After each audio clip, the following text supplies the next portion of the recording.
High বন্ধুরা, আমি সুরেশ সাদরা আবার ফিরে এসেছি।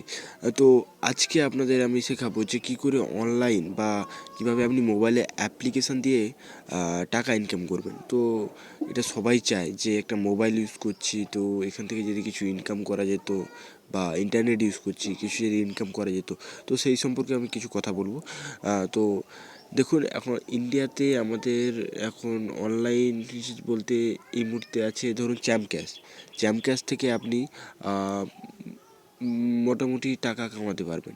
তো এখান থেকে আপনার $5 না হলে আপনি টাকাটা রিসিভ করতে পারবেন না। তো এখান থেকে আপনাকে প্রথমে ইনস্টল করার পর অনেকগুলি অ্যাপ্লিকেশান ডাউনলোড করতে হবে। অ্যাপ্লিকেশান ডাউনলোড করার পর আপনাকে তার রেফার কোড থাকে, আপনি যতজনকে রেফার করবেন সেই অনুপাতে আপনার আর্নিং বাড়বে। তো এবার দ্বিতীয় বলবো ট্রু ব্যালেন্স হচ্ছে এমন একটা অ্যাপ্লিকেশান যেখানে আপনি ইনস্টল করার সাথে সাথে আপনি রেজিস্ট্রেশন করানোর সাথে সাথে আপনাকে দিচ্ছে দশ টাকা। তো আপনি যখন আবার ইনভাইট করবেন তখনও আপনাকে দিচ্ছে 10 টাকা, আপনার ফ্রেন্ডও পাবে 10 টাকা, আপনিও পাবেন 10 টাকা। এইভাবে এখান থেকে আপনি এটা রিচার্জ করতে পারবেন, বাট ব্যাঙ্কে ট্রান্সফার করতে পারবেন না। তো এরপর আপনাকে আমি বলবো ফোনপে আপনি এখানে ইনস্টল করে রেজিস্ট্রেশন করালে আপনাকে দেবে 20 টাকা। 20 টাকা, তো এইখান থেকেও আপনি ইনকাম করতে পারবেন, তো কোনো সমস্যা নেই। তবে হ্যাঁ, আপনি যদি ভাবেন যে অনেক বেশি করবেন, তো সেক্ষেত্রে হবে না, কারণ এরা অল্প কিছু মূল্য দেয়। তো এবারে অনলাইন অনেক ওয়েবসাইট আছে যেখানে আপনি কাজ করে ইনকাম করতে পারবেন, যেমন Fiverr.com।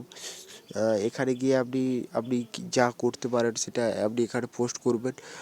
পোস্ট করার সাথে সাথে আপনাকে অন্য কেউ সেই পোস্ট থেকে আপনাকে কোনো অফার করবে জবের জন্য, সেই কাজ করে আপনি সেখান থেকে ইনকাম করতে পারবেন কোনো রকম অসুবিধা ছাড়াই। তো এখান থেকে আপনি মোটামুটি ইনকাম করতে পারবেন ভালোই। আর সবথেকে বড়, আপনি আরেকটা আছে যেটা ভালো পদ্ধতি ইন্টারনেটে, আপনি ইউটিউবে একটি অ্যাকাউন্ট তৈরি করে সেখান থেকে ভিডিও আপলোড করে এবং আপনার সাবস্ক্রাইবার ও লাইক ও ভিউসের ওপরে আপনি এখান থেকে ইনকাম করতে পারবেন। তো সেই ক্ষেত্রে এটা একটু কষ্টকর আছে, এবং নিজের একটা ওয়েবসাইট তৈরি করে যেখানে অনেক টাকা খরচা আছে, একটু খরচা আছে, তো সেটার মাধ্যমে আপনি ভালো ইনকাম করতে পারবেন, কোনো অসুবিধা হবে না। তো সেক্ষেত্রে ফ্রেন্ড আমি বলবো আপনাদের কোনো সমস্যা হবে না। আপনারা এইভাবে অনলাইনে আরও অনেক রকম ওয়েবসাইট আছে, সবটা আমার জানা নেই, তো আমি সেক্ষেত্রে বললাম এইটুকুই। তো আপনি এটা থেকে রিচার্জ করতে পারবেন, টাকা ব্যাঙ্ক অ্যাকাউন্টে ট্রান্সফার করতে পারবেন এগুলোর মাধ্যমে। তো বন্ধুরা, আশা করি আপনারা বুঝতে পেরেছেন আমি কী বললাম। তো আজকের মতো বাই, আবার পরে একটা নতুন ভিডিও নিয়ে হাজির হবো আপনাদের সামনে।